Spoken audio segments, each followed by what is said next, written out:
대한민국을 사랑하고 대한민국의 문화를 사랑하는 독립운동가 우선 이규혁입니다. 삼국시대부터 조선시대까지 약 2000년 동안 우리는 12곳의 궁궐을 지었습니다.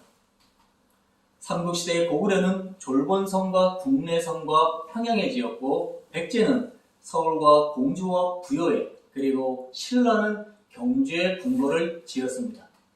남북국 시대의 발해는 중국 흑룡강성에 지었고, 후 삼국시대가 되면서 태봉국은처럼 후백제는 전주에 궁궐을 지었습니다.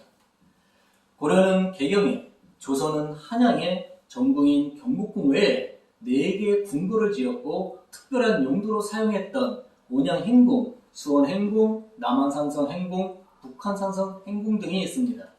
고려는 황제국으로 표명을 하였기 때문에 조선과 달리 궁궐 이름이 없습니다. 왜냐하면 왕은 여럿이 있기 때문에 궁궐을 부르는 고유 명칭이 없으면 구분할 수 없지만, 황제는 천하의 하나이기 때문에 황제가 머무는 궁궐은 굳이 이름이 없어도 된다는 자주국의 기치와 자신감의 발로였습니다. 그렇다면 우리가 궁궐 하는데 궁궐은 무슨 뜻일까요? 궁궐이란 궁과 골이 합쳐진 말입니다. 궁은 임금이 사는 집을 뜻하며, 골은 궁 앞에 방어를 목적으로 세운 높은 망루를 의미하는 것입니다. 그래서 두 의미를 합하여 궁궐이라고 부르는 것입니다. 조선시대 이전의 궁궐 건축은 안타깝게도 남북이 분단되고 지상에 현존하는 건축이 없어 볼 수가 없습니다. 그러나 고구려 시대 이후의 궁궐들이 문헌을 통하여 고증되어 만든 영상 사진을 보며 중요한 특성을 살펴보고자 합니다. 고구려는 700년 동안 3곳의 도읍을 만들었습니다. 건국 당시에는 졸본성의 도읍을 정했으나 국력이 커지므로 국내성으로, 그리고 장수왕 때는 평양으로 옮겼던 것입니다. 평양 안학궁은 427년 장수왕 15년 때 대성산 일대 11만 5천 평 부지를 조성하여 만들어진 궁궐입니다.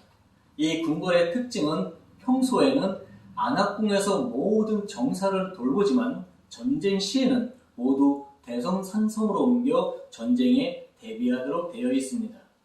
백제도 고구려와 마찬가지로 3곳의 도읍지를 만들었는데, 서울의 한성, 공주의 웅진성, 부여의 사비성을 만들었습니다.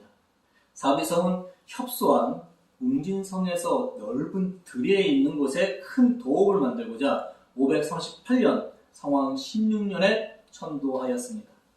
사비성은 금강 충적지의 늪지대에 조성되었으므로 엄청난 물빼기와 터 다지기 등의 토목공사가 동원되어 조성된 부지 후에 건설된 도시로, 당시 백제의 토목기술이 얼마나 뛰어났는지를 알 수 있을 뿐만 아니라 왕궁터, 집터, 도로, 수로, 저수지 등이 체계적으로 만들어진 우리나라 최초의 계획 신도시였다고 합니다.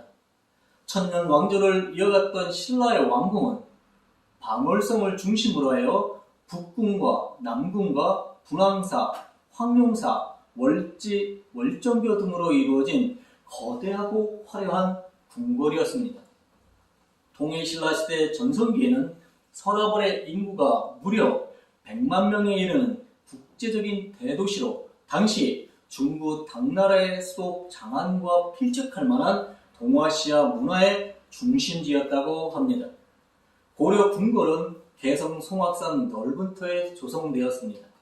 고려 궁궐의 특징은 풍수지리학이 적용되던 시기였기에 궁궐의 정각들은 땅의 형세를 해치지 않고 능선에 따라 앉혔기에 사진에서 보시는 것처럼 정각들이 가로 세로의 축에 놓여있지 않고 배치된 것입니다.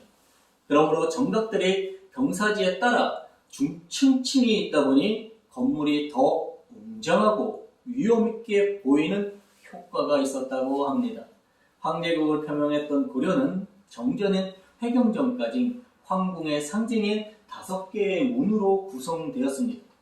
조선은 명나라를 황제국으로 섬겼기에 정전인 근정전까지 가는데 광화문, 흠내문, 근정문 세 개의 문으로 구성된 것입니다. 6.5m 높이의 축대 위에 세워진 회경전은 중층구조로 되었으며 화려한 청자로 만든 기와는 용문이 층위로 장식을 마무리하였습니다. 저는 대한민국이 빨리 통일이 되어 옛 궁궐들이 복원되어 고구려시대 평양의 안압궁으로 시작으로 개성, 철원, 한양, 부여, 전주, 경주로 이어지는 궁궐 문화 답사를 다니는 상상을 하면 2000년 역사의 단절이 없이 각 시대의 건축과 문화를 경험하면서 우리의 문화유산이 얼마나 풍요롭고 단절됨 없이 찬란한 우리의 문화를 세계에도 알릴 수 있지 않을까 생각해 봅니다. 그럼 조선의 도읍이었던 한양과 궁궐들은 보러 함께 떠나 보겠습니다. 숭유 억불 정책을 가지고 유교 국가로 세워진 조선이기에 한양은 세계에서 유일하게 성리학의 사상에 입각하여 도시계획을 하였습니다. 한양을 지도에서 보았을 때 유교의 도덕적인 덕목인 인의 예지 신을 출입하는 4대 문화인 동쪽에는 인을, 서쪽에는 을을, 남쪽에는 예를, 북쪽에는 지를, 그리고 중심에는 신을 놓았습니다. 그래서 동대문은 흥인지문이라고, 서대문은 돈의문이라 하고, 남대문은 숭례문으로 하고, 북문은 홍지문이라 이름 지었고, 한양의 중심은 우리가 타종식을 하는 고신각이 있는 것입니다. 이와 같이 한양은 이런 유교적 의미가 담겨져 있는 것입니다. 사대문 안에 들어가면 전궁인 경복궁이 있습니다. 임금님이 사셨던 경복궁을 중심으로 자묘우사라고 해서 임금님이 앉으신 방향에서 좌측에는 종묘, 우측에는 사직단을 배치하였습니다. 그럼 종묘는 뭐고 사직단은 무엇일까요? 종묘는 돌아가신 역대 선왕들의 이름을 새긴 위패를 모신 신주단지를 모아놓은 것을 종묘라고 합니다. 임금은 예복을 갖춰 입고 종묘에 가서 선대왕께 제사를 지내야만 합니다. 오래전부터 우리의 군장이나 왕은 하늘에 대한 제사를 지내는 것이 의무였습니다. 그러나 조선이란 나라는 건국 때부터 명나라를 황제국으로 외교관계를 맺음으로 하늘에 대한 제사는 오직 중국 황제만이 지내고 조선 임금은 땅의 신에게 제사를 지낼 수 있었습니다. 사직단에서의 사직의 뜻은 토지의 신인 사와 곡식의 신인 직을 말하는 것입니다. 그래서 사직단은 사진에서 보시는 것처럼 두 개의 단으로 구성되어 있습니다.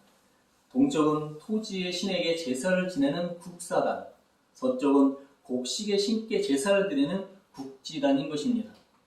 고종이 1897년 10월 12일에 대한제국을 선포하면서 조선의 임금도 황제이니 하늘에 제사를 드린다며 지금의 중구 소공동에 황구단을 건립하였던 것입니다.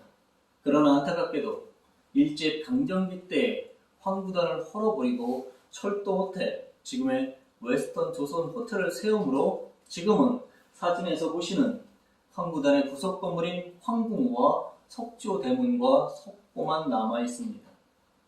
앞으로 절대 외세에 의하여 우리의 문화가 침탈당하고 파괴되는 일은 절대 없어야겠습니다. 한양의 궁궐은 500년의 시간이 지나면서 전궁인 경복궁을 시작으로 창덕궁, 창경궁, 경희궁, 경운궁, 훗날 이름이 바뀌는 덕수궁까지 5개의 궁궐이 세워집니다. 그럼 다음 시간에는 조선의 궁궐로 여행을 떠나보겠습니다.